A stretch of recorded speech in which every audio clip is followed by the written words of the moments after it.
আগামীকাল প্রতিবেদন জমা দেবে নির্বাচন ব্যবস্থা সংস্কার কমিশন, যেখানে কোনো প্রার্থীর বিনা প্রতিদ্বন্দ্বিতায় নির্বাচিত হওয়ার সুযোগ থাকছে না। সংসদে আসন বাড়ানো, ন্যূনতম ভোট না পড়লে নির্বাচন বাতিল এবং দুই কক্ষের পার্লামেন্টের সুপারিশও আসছে।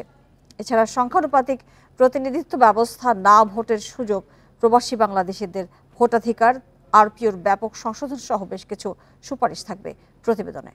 এ নিয়ে আলোচনা করতে রাজধানীর বসুন্ধরা আবাসিক এলাকা থেকে আমাদের সঙ্গে যোগ দিচ্ছেন নাগরিক ঐক্যের সভাপতি মাহমুদুর রহমান মান্না, রাজধানীর লালমাটিয়া থেকে যোগ দিচ্ছেন সাবেক অতিরিক্ত সচিব আকম সাইফুল ইসলাম চৌধুরী এবং স্ক্যাটন থেকে যোগ দিয়েছেন ঢাকা বিশ্ববিদ্যালয়ের লোক প্রশাসন বিভাগের অধ্যাপক ডক্টর মোসলেউদ্দিন আহমেদ। আপনাদের তিনজনকে স্বাগত জানাচ্ছি। আমি শুরুতেই যেতে চাই আকম সাইফুল ইসলাম চৌধুরীর কাছে। আকম সাইফুল ইসলাম চৌধুরী, প্রথমেই যেটা জানতে চাই আপনার কাছে, 64 জেলার দেশে 5 শতাধিক আসন একটু বেশি হয়ে গেল না? না, সেভাবে খুব বেশি হচ্ছে না, কারণ জাতীয় সংসদে বর্তমান আসন সংখ্যা 350। তার মানে এই নির্বাচনে যেটা হচ্ছে যে প্রস্তাব যেটা, তাতে আপনার হচ্ছে যে সাধারণ আসন 300টাই থাকতেছে, মহিলা আসন 50টার জায়গায় নারী আসন হচ্ছে 100টা, আর দ্বিকক্ষ বিশিষ্ট যদি পার্লামেন্ট হয় তখন অন্য একটা উচ্চ কক্ষের জন্য 105টা। তার মানে এই যে 105টা যেটা, সেটা প্রতি 3টি আসন মিলে একজনের হচ্ছে সেখানে প্রতিনিধিত্ব থাকছে।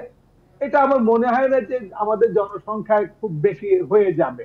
তবে আমার ভয়টা হচ্ছে যে নারীদের যে নির্বাচনের ব্যবস্থাটা যেটা রাখা হচ্ছে, যে তারা জনগণের ভোটে নির্বাচিত হবেন এই 100টা আসনে।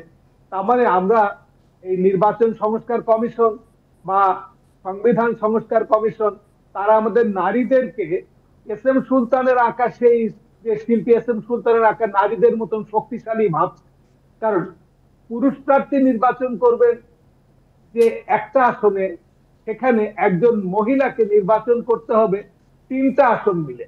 তার মানে আমাদের নারীরা আর্থিকভাবে শক্তিশালী, রাজনৈতিকভাবে শক্তিশালী, শারীরিকভাবে শক্তিশালী। এই যে বলশালী নারীদেরকে আমরা মনে হয় যে তাহলে স্যালুট করে তাদেরকে আমরা নির্বাচন।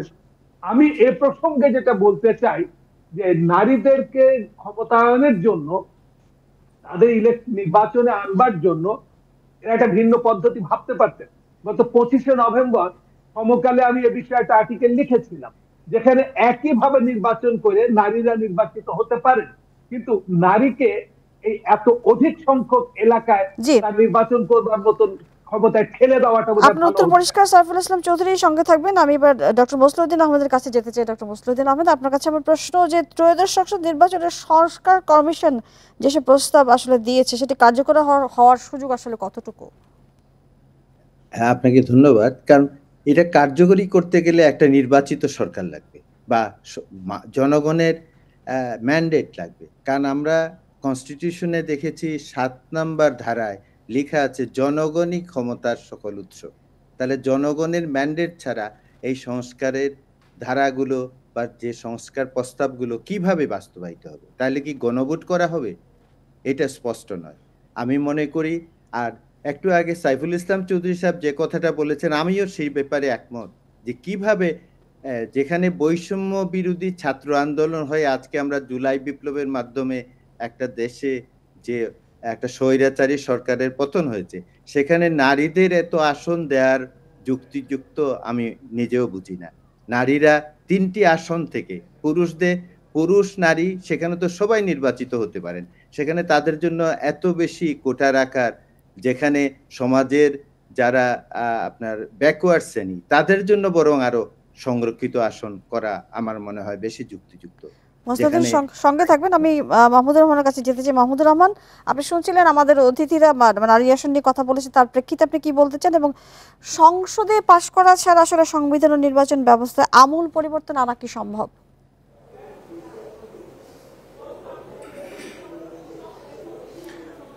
সেটা সম্ভব নয়। একেবারে আমূল পরিবর্তন তো নিশ্চয়ই সংসদে আসতে হবে, যেটা বিধান আছে সেই বিধানকে মেনে চলতে হবে। তবে আমরা যেরকম আলোচনা চালিয়েছিলাম শুরু থেকে, তাতে যে সমস্ত বিষয়ে আমরা ঐকমত্য করতে পারবো সেই বিষয়গুলোতে আমরা আগে থেকেই অঙ্গীকার করতে পারি, এমনকি একটা অর্ডার সরকারিভাবে দিয়েও বলতে পারি যে এই বিষয়গুলো সংশোধন করা হলো। যেরকম LFO আন্ডার ইলেকশন হয় না, কিংবা আগে থেকেই সরকারি নির্দেশ জারি করা হয় এই জিনিস পরিবর্তন করা হলো, মার্শাল ল হলে করা হয়। আমি মার্শাল ল তার এখানে করছি না, কিন্তু এটা বলছি যখন আমরা সবাই মিলে বসছি, সেই বসে আলোচনা করছি যেটা, তাতে যতগুলো ব্যাপারে ঐক্যবদ্ধ হলাম সেটা আমরা ক্লিয়ারলি বললাম যেগুলোতে আমরা ঐক্যবদ্ধ হয়েছি, এবং এই জন্যে আমরা যখনই সংসদে যাব এগুলো অটোমেটিক্যালি বিল হিসেবে, ল হিসেবে পাস হয়ে যাবে। এইটা করতে পারি। আর যে প্রশ্নটা আপনি করেছেন যে সংশোধনী আনছে বলে মনে হয় সংবিধান কমিশন, সেটা সম্পর্কে এই নারীদের ব্যাপারটা সহ আমি বলতে চাই যে অনেকগুলো বিষয় আছে যা পুরোপুরি না জানলে আসলে এর উপরে মন্তব্য করা খুব মুশকিল। কারণ এই 300 নারী আসলে কীরকম করে ভোট হবে সেটা কিছু ভালো করে বলাই নেই। এটা তো ঠিকই, পুরুষ প্রার্থীরা যে পরিমাণে ভোটার নিয়ে, যে এলাকা নিয়ে ভোট করবেন, তার 3 গুণ বড় এলাকায় এবং ভোটার নিয়ে নারীরা ভোট করবেন, এইটা তো এক ধরনের জুলুমের মতো হয়ে গেল। কারণ এত বড় এলাকায় আমাকে ভোট করতে হবে কেন? সেটাকে কিভাবে তারা সলভ করবেন সেটা আমি জানি না। আর এগুলো যে ডাইরেক্ট ভোট হবে সে কথা এখানে বলা হচ্ছে। একটা বড় ধরনের সমস্যা হচ্ছে যে এর ফলে কি আপনার সীমানা চিহ্নিতকরণ করতে হবে, তার ফলে কি ধরেন যারা যারা দাঁড়াবে তাদের প্রত্যেকের কাছে আলাদা আলাদা করে ভোটার লিস্ট দিতে হবে। আমরা যেমন যে সমস্ত ক্যান্ডিডেটরা ভোট করেন তাদেরকে তার নির্বাচনী এলাকার ভোটার লিস্ট দেওয়া হয়, তো ওইখানেও তো তাই করতে হবে। তার মানে ওই জায়গাতে ডিলিমিটেশন করতে হবে এলাকার এবং ভোটারদের দুটোরই লিস্ট প্রিপেয়ার করতে হবে। এটা কিন্তু হিউজ টাস্ক। জি, মাহমুদুর রহমান সঙ্গে থাকবেন। আমি একটু সাইফুল ইসলাম চৌধুরীর কাছে যেতে চাই। সাইফুল ইসলাম চৌধুরী, আপনি শুনছিলেন আমাদের অতিথিদের মন্তব্য শুনছিলেন, সে প্রসঙ্গে আপনার উত্তর জানতে চাই। এবং নারী আসন সম্পর্কে আপনারা কথা বলছিলেন, সংরক্ষিত নারী আসন 100, আবার 400 আসনে একদিনেই ভোট হচ্ছে। জটিলতা কি বাড়বে বলে মনে হচ্ছে কিনা? না, ওটাই জটিলতা বাড়বে যে আপনার 400 আসনের জন্য যদি একই দিনে ভোট হয়, যেটা এখনো যেমন ভোট হয় ইউনিয়ন পরিষদে বা পৌরসভায়, উপজেলা পরিষদে যে ভোট হয়, তাতে নারী আসন এবং পুরুষ আসনের জন্য আলাদা আলাদা রঙের ব্যালট পেপার থাকে, তাতে ভোট দিচ্ছেন, সেখানে জটিলতা হবে না। আমি কিন্তু এখানে অন্য একটা জটিলতা দেখছি ম্যাডাম, সেটা হচ্ছে যে উচ্চকক্ষের জন্য 105টা আসনের প্রস্তাব করা হয়েছে।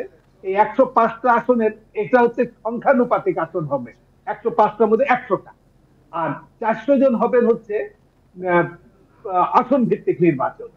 এখন সমস্যাটা হবে কোন জায়গায়?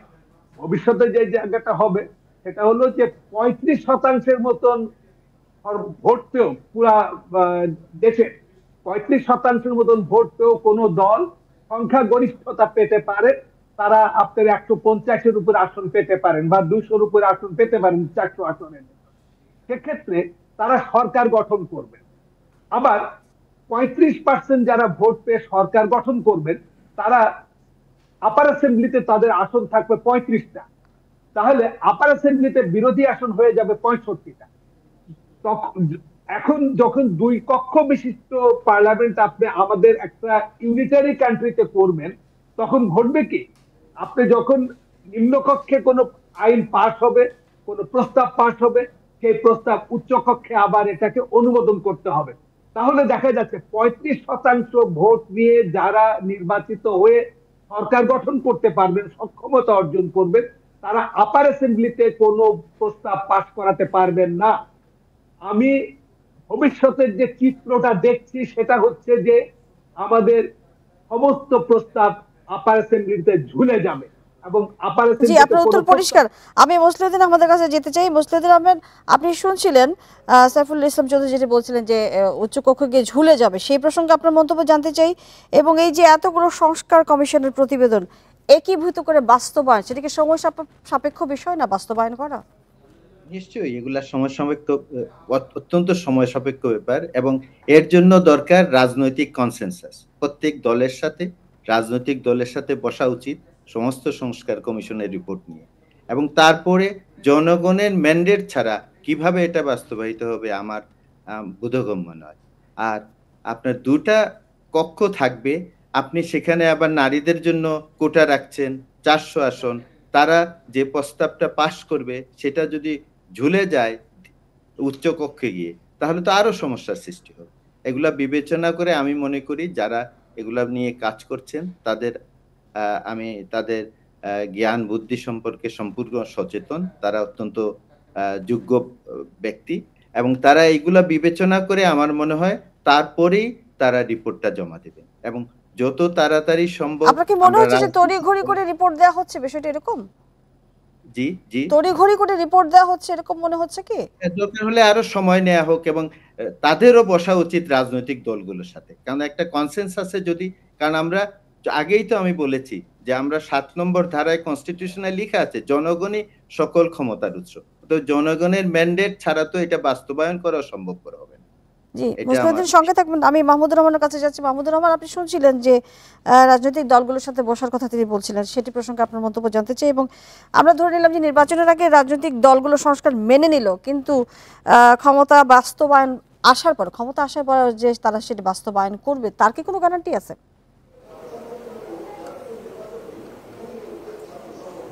প্রথমে একটা কথা বলি, আমাদের সঙ্গে মানে গণতন্ত্র মঞ্চের সঙ্গে যখন সংলাপ হয়েছিল এই বিষয়ে, তখন প্রফেসর ইউনূসকে আমি ব্যক্তিগতভাবেই বলেছিলাম এবং আমার জোটের পক্ষ থেকে বলেছিলাম যে আপনারা আগে রিপোর্টটা প্রিপেয়ার করে দিচ্ছেন, তারপরে সেইটা নিয়ে অন্যদের সাথে কথা বলবেন, কেন আগেই কথা বলেন না?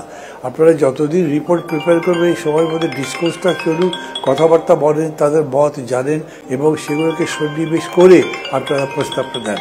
ডক্টর ইউনূস বলেছিলেন হ্যাঁ আমরা তাই করতে চাই। মাহমুদুর রহমান, মানে আপনার ফোনটি বোধহয় বাচ্চা, যদি আপনি একটু বন্ধ করে নেন আপনার কথা শুনতে আমাদের সুবিধা হতো। জি, আমার ফোন তো বাজছে, এটা অন্য কোনো ফোন বাজছে হয়তো, জি, অন্য কোনো ফোন বাজারে কি দেখেন। যাই হোক, আমার ফোন এখন বাজছে না। আমি বলছিলাম যে এখন ওই কাজটা যদি করা হতো তাহলে ভালো হতো, তা যেহেতু করা হচ্ছে না এখন কিন্তু বিষয়টা আমার কাছে অস্পষ্ট আছে। যেমন ধরেন কোন প্রস্তাব লোয়ার কোর্টে কি বলে লোয়ার হাউসে পাস হবে, তারপরে আবার উপরের হাউসে সেটা র্যাটিফাই করতে হবে, এইরকম সিস্টেম আছে কি না, থাকলেও সেটার বিধিনিষেধ বা সেটার আপনার টার্মস অফ রেফারেন্স কী কী আছে তো কিছু জানি না, তার ভিত্তিতে বলতেই পারছি না যে আপার হাউস লোয়ার হাউসের মধ্যে রিলেশনটা কীরকম করে হবে। এবং এই যে তার কনস্ট্রাকশনটা বলা হচ্ছে যে এটা হবে আপনার প্রপোর্শনাল ভোটের মধ্যে দিয়ে, তার বেশি একটা ভোট হবে, কিন্তু এটা খেয়াল করতে হবে that is again another election. তো এটা তো নিশ্চয়ই অনেক বড় কলেবরে হচ্ছে, অনেক বেশি জটিলতার জায়গা তৈরি করছে। আমি মনে করি এটা এই কনটেক্সটে বলছি যে এত অল্প সময়ের মধ্যে যখন প্রফেসর ইউনূস বলেন যে বেশি সংস্কার যদি না চাই তারা রাজনৈতিক দলগুলো, তাহলে আমি ডিসেম্বরের মধ্যে করব, না হলে উনি বলছেন সামনের বছরের জুনের মধ্যে।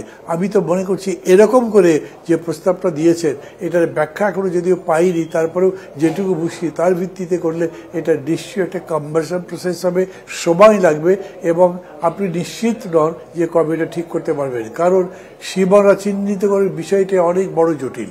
তারপরে আবার এলাকা ভিত্তিক ভোটার লিস্ট করবেন, সেটা আবার কনস্টিটিউয়েন্সি ওয়াইজ ঠিক করবেন। সঙ্গে থাকবেন। আমি জনাব সাইফুল ইসলাম চৌধুরীর কাছে যেতে চাই। সাইফুল ইসলাম চৌধুরী, সার্বিকভাবে কি মনে হচ্ছে আসলে অন্তর্বর্তী সরকার কি আসলে চাপে পড়ে বা দোদুল্যমানতায় আসলে এই সংস্কার কমিশনের প্রতিবেদন দ্রুত নিচ্ছেন, এর ফলে আসলে যেসব প্রস্তাবের কথা শোনা যাচ্ছে রাজনৈতিক সংকট কি বাড়বে তাতে?